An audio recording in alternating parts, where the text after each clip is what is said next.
Hi guys, welcome back to the Wilson Whiteboard. This is Eli, and today we're going to talk about 3 things that you should know and that you should appreciate as you go off to start your own business in 2018. We're approaching the new year, and as it happens, 2018 will be a great year to start your own business. Here's why. We have a trend of what's called the gig economy. And that's defined really as things like Uber, Airbnb, live ops, for example. All of these things, some of them require more skill than others to be involved in, but all of these fall into a side gig kind of category as there's a supply and there's the demand, and they are linked together by technology. So for example, Uber, somebody is demanding a ride, and because of technology, they can supply the ride with somebody local for an agreeable price. And it creates these Uber drivers who are now making money on the side. There's another trend that's driving this, and that is the decay of the employee. And I'm just going to write big corporations, but what I mean here is spending your career at a big corporation. So big corporations used to offer pensions quite regularly. They don't now. That doesn't incentivize people to stay very long. And also, almost universally, benefits have been slowly getting worse. You can verify that by asking anyone who's an old-timer at a company, what were benefits like 5 years ago, 15, 20 years ago. They tend to be kind of going down across the board. So you don't have competition to say, well, I can go across town and work for a company that now gives me what I wanted. The other thing that's driving that is an upward mobility of career movement. So millennials jump around a lot more. We also have the internet, the information age that allows us to know about jobs that are closer. Or if you're willing to go to them, you can jump across to those. Sorry about that. And then we also have this higher value put on work-life balance. So there are people, not only do they want to bag the 40-year plan at a corporation, but they also don't like doing a 40-hour work week. They would rather take less money and have more time. But there's one final thing. There are some people who are doing the gig economy and they're working here, and those people, CNN Money, you can look this one up if you want. In 2013 and in 2016, they gave a couple of statistics that I think are really interesting. 3 out of 4 Americans are living paycheck to paycheck. That's pretty sad, and that's pretty rough. 1 out of 3 have no retirement. And so you can see that there's a reason why somebody might say, well, I'm going to go work a 40-hour work week here, but I'm going to also drive Uber, or I'm going to do something to make a little extra money because I want to be able to get some traction and meet my retirement goals. So the second thing that you should be aware of is taxes. Now, taxes are not so exciting. I know nobody likes to talk about them, but saving money is. And here's why. If you go to your store, your favorite department store, and something is 20% off, it tends to, you're probably going to find a way to buy it. Well, ironically, a lot of people, if they started their own business and were using their house, their car,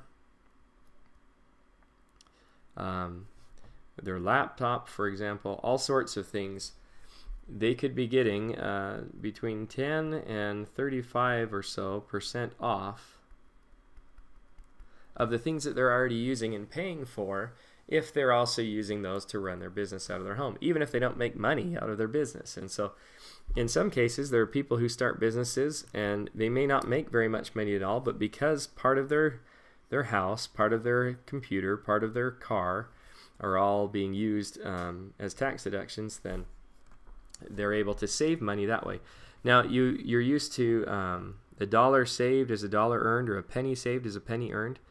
Well, in the corporate world, because of overhead,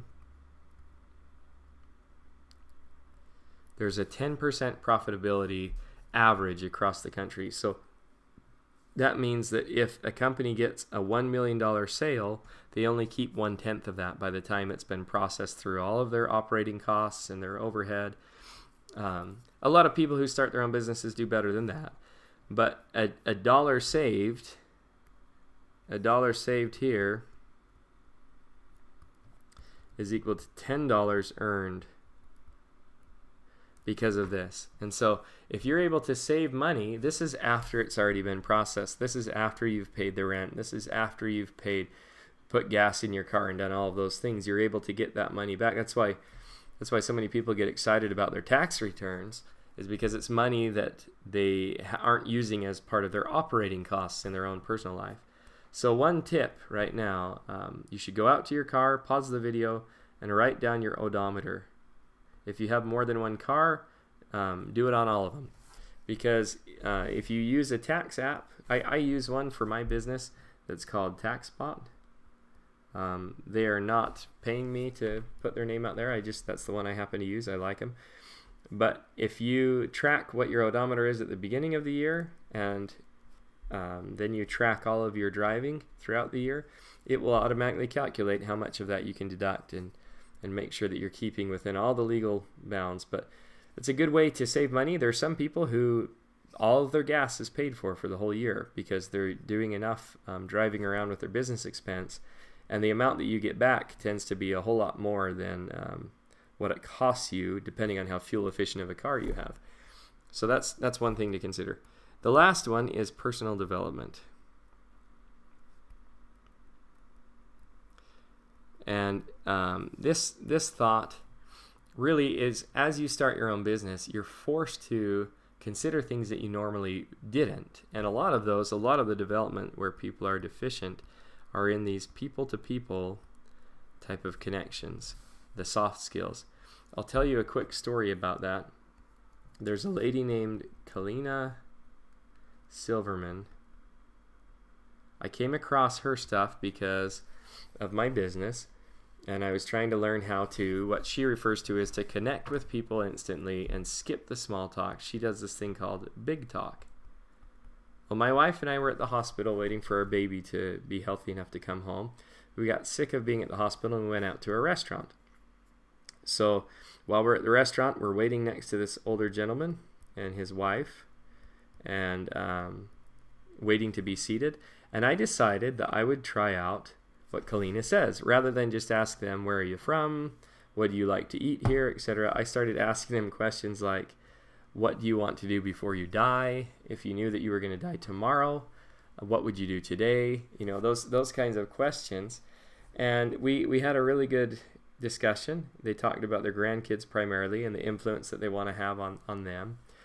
And then we both went and were seated. My wife and I were about halfway through our meal when this gentleman walked by and gave us a $30 gift card to that same place. He said, you know, we were really impressed with you and your wife. We hope everything goes well with the baby. We just felt like you were great people. We were happy to have connected with you, and we wish you the best. Here's this. And I thought, wow, that's funny, because, you know, straight away, it's not like I was trying to connect with this guy for the sake of making money off of him, but I just wanted to practice this skill. Now I want to tie this back to the corporate world. A lot of people, like we said off the CNN money thing, are doing both. They're working a 40-hour work week or more, and they're also doing something on the side. Well, if you start your own business, there's something, I'll create a video on this later, but there's something called the Peter Principle. And it basically means that you rise to the level of your own incompetency. Competency. There's another E in there. See there? It's quite incompetent to write that. And you know, so in a corporation that's sufficiently big, someone will rise to whatever level to where they're just uncomfortable. They're just in over their head. They can't manage that role. So there may be someone, for example, who doesn't have what it takes to become a director, but they may make it to mid-level management. And the definition of that stopping point for them is in the Peter Principle called, you know, their level of incompetency. They rise to the level of their incompetency. Well, doing this personal development Starting your own business forces you to grow, and it accelerates the growth. It acts as a catalyst. It shatters that ceiling, and you're able to develop yourself further and be of greater value to the corporation that your day-to-day job. Also, the other aspect of this that I just want to end with is that people are always asking you why. Why are you doing that? Why do you drive Uber? Why did you create this YouTube video? Why are you running that business? It forces you to derive from everything your sense of purpose and your core values. Now, if you can't articulate what those are, you're probably going to have a really hard time being successful with your business. But as you do, you'll gain the skills necessary and the time and the finances necessary to direct your life toward those things that matter the most to you. For me, my why includes not spending my whole life there. I'm grateful for the opportunities I've had, and I think it's fun to have good challenges and the security of a big company. But in order for my life to be meaningful, I would like to be able to spend more time with my family and pursue some other goals outside of the big corporate world. So thanks for watching. I hope you remember that you can develop yourself personally, you can get tax deductions, and you're keeping up with the latest trends as you start your own business in 2018. Good luck.